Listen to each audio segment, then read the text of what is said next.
All right, hello everybody, and welcome to Forever Rugby on Forever Sports. This is coming to you from a slightly different scenario because could not get the Wi-Fi working in order to stream the game, but got the review for you here, and can't say I'm all too surprised that the Sharks have managed to essentially disqualify themselves from the Champions Cup Rugby, blowing a 19-3 halftime lead to lose the second half 19-3.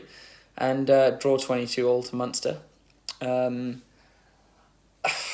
think watching the game, it wasn't a bad game, but the Sharks definitely had a pretty poor second half. Obviously, Munster came back into it quite strongly.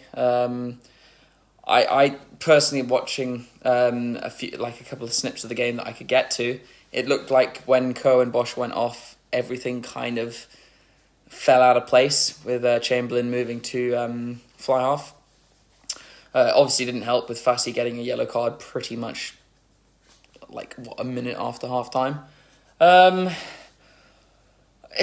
It pretty much sums up the Sharks season for me, to be honest, because we've got all the talent on paper that we can kind of hope to have at our disposal, and it kind of only fires for half a game if you give it like that. We're not an 80-minute side, which is just incredibly frustrating to watch considering just the names that we have on the team sheet. Obviously without Etzebeth this weekend, and actually I'm not sure when Etzebeth will be back, if he'll be back, but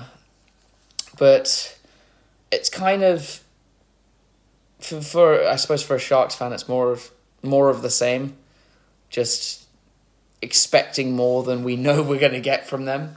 But I mean, Munster are not a bad side. We still are in the top 8 for the URC. I think we're 8th, so we'll play Leinster in the round of the quarterfinals. Which after their hammering by the Bulls, I mean, it was their second side, but if they get all their first team players back, I don't expect we're going to win that. So I don't know. I think it kind of sums up a disappointing season for the Sharks, even though we're making the playoffs and technically we could still go on and win it. Unlikely. I think the Sharks need a backup fly half. Chamberlain's been he's been decent at 15. Him and Bosch together have been very productive in those positions, but clearly the interchangeability of them is not ideal. And I think it's good that the Sharks have signed this exciting Cheetahs fly half, that he seems to be a good prospect. And I think it's a position we sorely needed another player in. Clearly, this game kind of shows that. I think Werner Koch actually had a pretty good game from what I saw. But it's just, I mean, blowing a lead like that is really disappointing. Especially with, Omani got a yellow card as well.